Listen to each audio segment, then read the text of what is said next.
Bagaimana sejarah pemikiran, sistem, dan usaha agribisnis. Ada 3 mazhab pemikiran agribisnis. Mazhab utama, yakni pemikiran agribisnis, adalah Moserionomics, Harvanomics, dan IPBnomics. Definisi ini menempatkan masing-masing mazhab sebagai cara pandang historis berbeda terhadap peranan usaha tani dan hubungan antara on-farm dan off-farm. Menurut naskah, Moserionomics memfokuskan perhatian pada usaha tani atau farming sebagai bisnis dan kebutuhan ekosistem untuk mendukungnya. Harvanomics lahir dari diskusi akademik di Harvard pada tahun 1955 dan merumuskan istilah agribisnis pertama sekali sebagai keseluruhan kegiatan input, produksi, pengolahan, dan distribusi. Sementara IPBnomics dikembangkan sejak tahun 90-an oleh kawan-kawan di Pusat Studi Pembangunan IPB dengan paradigma sistem dan usaha tani agribisnis yang lebih luas.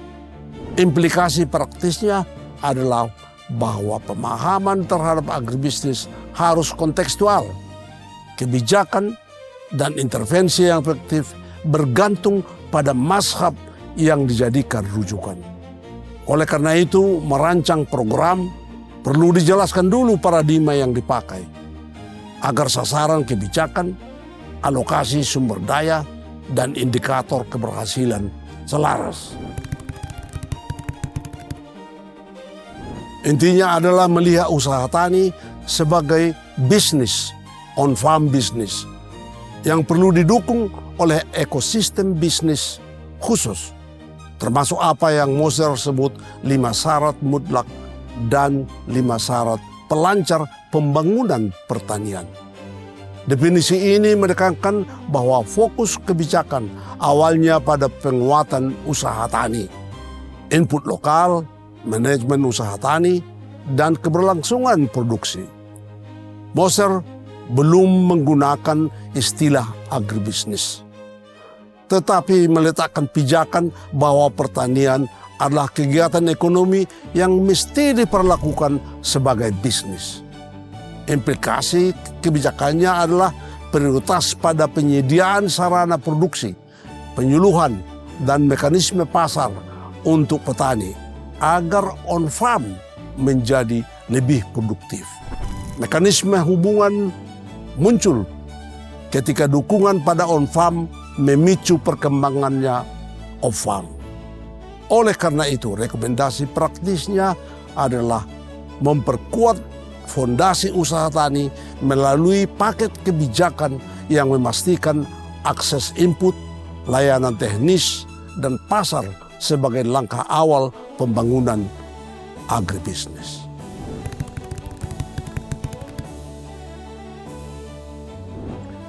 Harvanomics memformalkan istilah agribisnis dari diskusi akademik dan praktisi di Universitas Harvard pada tahun 1955.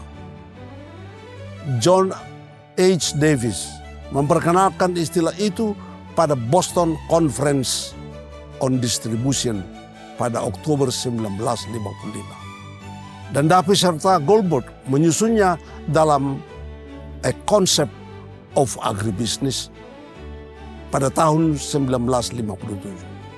Definisi mereka merangkum semua operasi pembuatan dan distribusi sarana produksi, operasi produksi di lahan, serta penyimpanan, pengolahan, dan distribusi komoditas pertanian. Penting untuk dipahami bahwa pada masa itu, off-farm business seperti industri input dan pengolahan telah tumbuh besar dan saling terkait erat dengan on-farm, sehingga keduanya tidak bisa dipisahkan. Sebagai implikasi praktisnya adalah pengembangan kebijakan dan kajian ekonomi yang melihat rantai hulu ke hilir sebagai satu kesatuan. Rekomendasi bangun sinergi antara kebijakan industri, dan kebijakan pertanian agar hubungan antara on-farm dan off-farm menjadi basis pembangunan nilai tambah.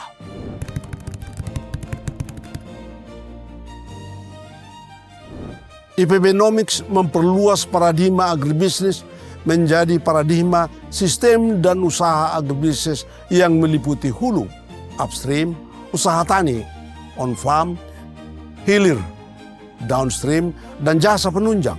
Definisi ini berbeda dari Moseronomics yang fokus pada on-farm saja dan Harvanomics yang mencakup on-farm serta off-farm.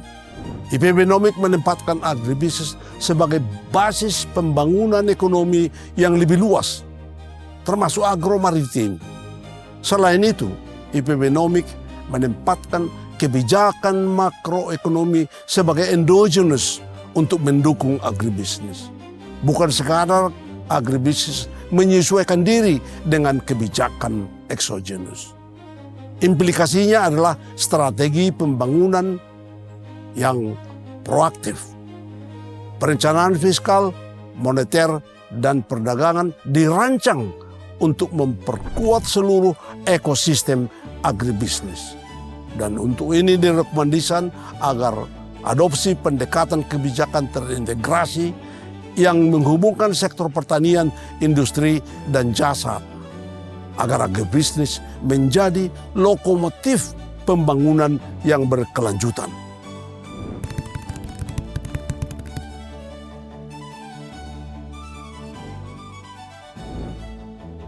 Konsekuensi kebijakan bergantung pada apakah agribisnis dipandang sebagai aktivitas sektor pertanian semata, hubungan sektor pertanian industri, atau paradigma pembangunan luas. Jika mengadopsi Moseronomics, fokus kebijakan cenderung pada dukungan intensif bagi usaha tani. Harvanomics mendorong kebijakan yang memperkuat keterkaitan on-farm dan off-farm. Sementara IPBnomics menuntut desain kebijakan makroekonomi yang endogenous untuk mendukung sistem agribisnis sebagai basis pembangunan nasional. Pergeseran paradigma terjadi seiring waktu di Indonesia. Konsep masuk sejak tahun 70-an dan berkembang intensif sejak tahun 90-an. Oleh karena itu, pilihan paradigma menentukan instrumen kebijakan, prioritas investasi, dan mekanisme kelembagaan.